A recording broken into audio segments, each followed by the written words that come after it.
This is a disclaimer for the broadcast. Remember to be mindful on and off the broadcast. Opinions spoken on the broadcast are solely the speakers and not IDEPIs. Sensitive topics may be covered on the broadcast, including, but not limited to, violence, abuse, suicide, and mental health. This broadcast is meant as a learning opportunity for everyone involved. Thank you, and please enjoy the broadcast.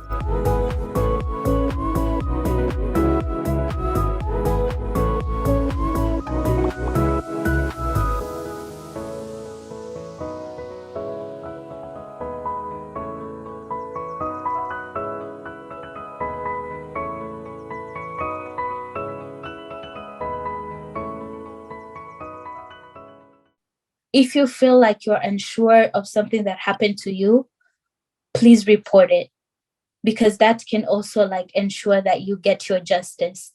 And lastly, I would say for the case of people who assume that because I know a lot of people, especially the guys, believe that it's a give or take situation. If they flew you out, they believe that they have authority to take authority for them to engage in sexual activities with you. So please, please, please do not put yourself in that situation, especially if you're unsure of the other person. Do not ever put yourself in that situation, because anything can happen. And I would like to say, if you know that you're going to be, let's say you're going out, or you're going to see a person, or you're going on a date with a person that you do not know, even for a person that you know, always ensure that there's another extra person who has your location, including that can be your parents, your sister, your brother, any person that you trust. Make sure that you have their location, they have your location, and you tell them where you're going.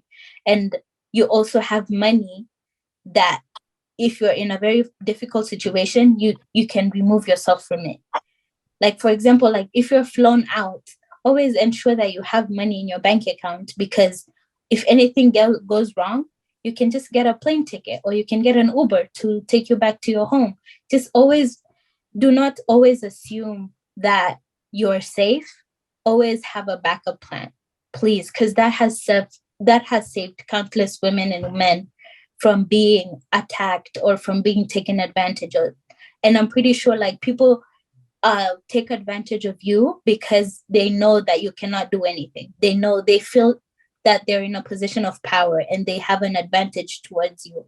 So always ensure that you remove all those negative influences. Ensure that you always have a backup plan, because that can save you. Yes. Wow. That's so great coming from young people. Yeah, because I think I was talking to you guys and I was telling you, back in Africa, there's some things you could get away with. But here in America, the system is so tough. So it will follow you and they'll still get answers. So you have to equip yourself, if in case you don't want to go to jail, Yeah, make the right thing, the right choices. Because, we don't want to see young people going to jail. Despite being in 21st century and having resources available, why do you think there are rising cases of sexual assault among teenagers and young adults in our communities? I feel like a lot of it comes from ignorance and toxic masculinity. Because I know in our African countries, in our back home, we have seen a lot of things happen that are not humanly, or not actually, how do I say it? They're not legal, because in a situation like in Africa, we believe, men believe that they have the power, that they're the superior species, and that they can take anything from women. And when our male figures go through that situation, they end up passing down that kind of mentality. So I believe that is ignorance. For example, the issue on consent, that is such a very dire issue that needs to be learned.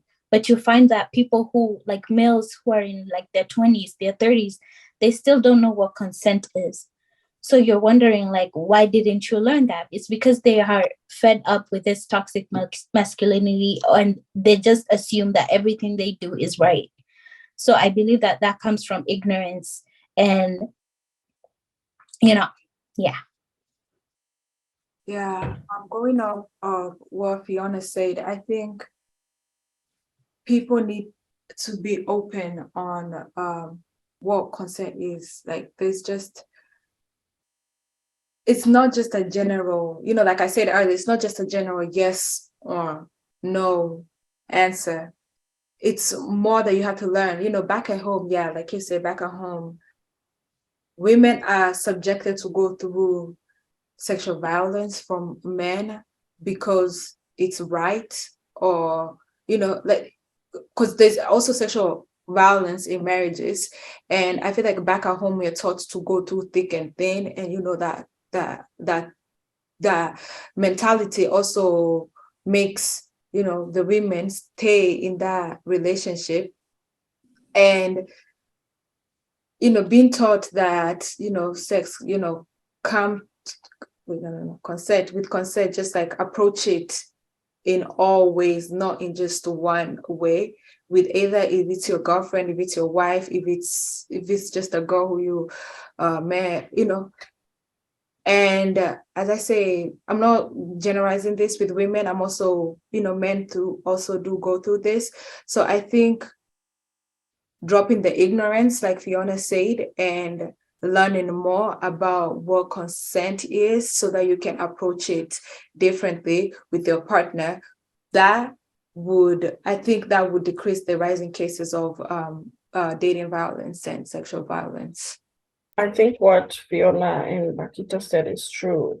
Like, people need to be educated about what consent is. And like you said, Beatrice, you can't go in front of the judge and say, oh, I didn't know, because that's not going to work here, because there are laws in place put for consent.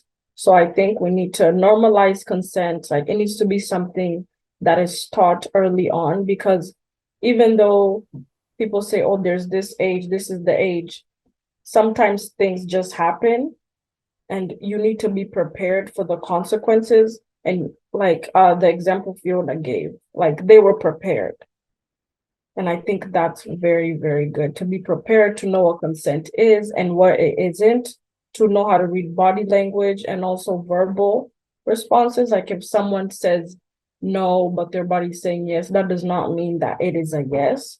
Like, you need to know. And even when you are the one who is giving the consent, you need to know what it is you're saying yes to. And if you're only saying yes to one thing and they do other things, then that is not consent. That does not mean you gave your consent for everything. To add to what you were all saying, I think it's also like based on education, like by family members, cause in a lot of culture, even here in America, they spend most of the time teaching their daughters how to about like not dressing a certain way, because they don't want them to attract what's it called, perpetrators or what, or and stuff. But instead of doing that, they should be teaching the daughters how to keep themselves safe, and teaching their sons about consent, because they spend the time like, telling the daughter, you can go out, you can do this, you can do that, because was even in their own household, they can't, like, they have to dress a certain way, because there might be visitors coming and they don't want the visitor to see them like that. That's just teaching them that you can't really trust anybody. It's teaching like their daughters that like, even if someone is like related to you, you can trust that person, because that person might end up being the perpetrator at some point. Or and instead of that, they should teach them about like who you can trust and what you should do when you're in that situation, what to do after you've been through something like that. Because like most people, like when they go to a situation like that, they don't talk to anybody about it. They hide whatever happened to them, because they think they're gonna get what's it called, punished for whatever happened to them. But instead of that, we should teach them that it's okay if something like that happens. It's good to talk to somebody. It's okay to what's it called, try to get justice for whatever happened to you. It's okay to hold the person that wronged you in that way to accountable for the action. And then Sorry. I like the way you're saying. I think normalizing these topics in our home settings, like parents talking to their kids, and especially when they're young. If you start talking to your child when they're 12, 13, for teens that age is so critical. They should not be hearing this from other people because they'll get the information from people who won't even advise them. They'll give them wrong information. So as a parent, I think our number one priorities is our kids. So we should not just let them go to school or go to their friends to hear about whatever is happening right now, but they should hear it from you as a parent. If you really love them, so you need to spare time and talk to your kids. Also, like, to add a little bit of that, I feel like another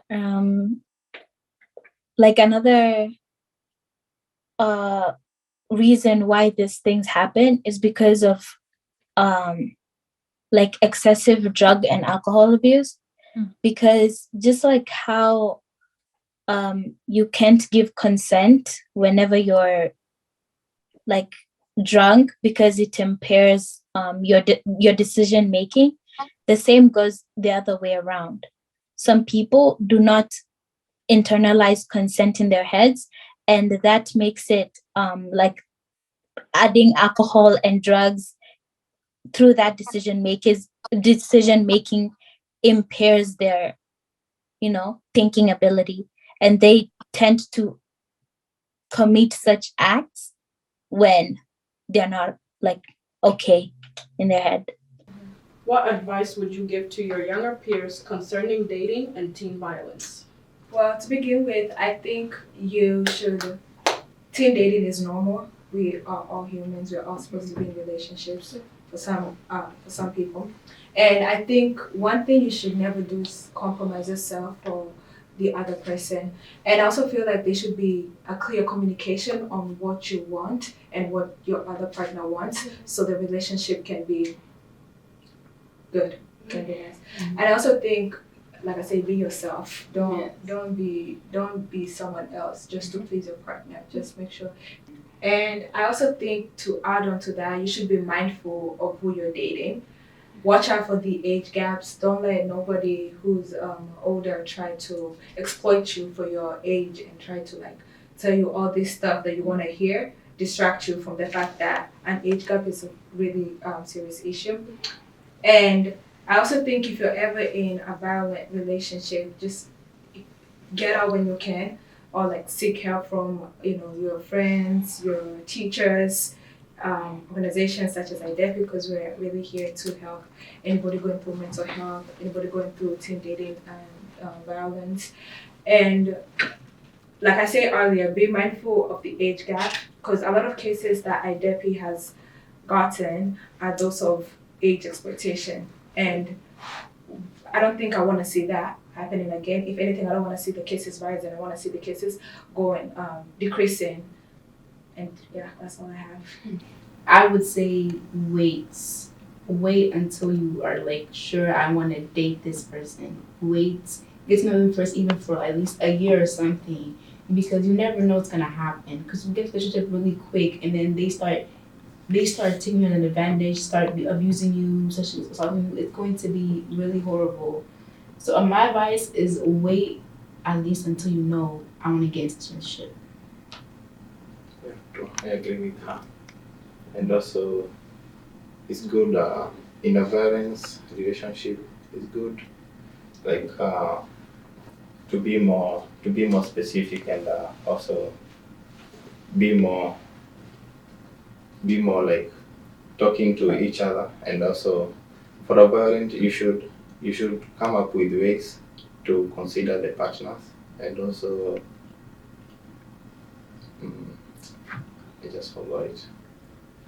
I would say just be careful. If you want to date someone, just make sure you really know that person. Also, I wanted to say that if it's violence, if they're starting to abuse you, you should stand up for yourself. Don't just sit there and let them control you. Stand up for yourself, because you are your own person. Do not forget your worth and what you are. If you stand up for yourself, it would literally help you. Yeah, I also agree with that.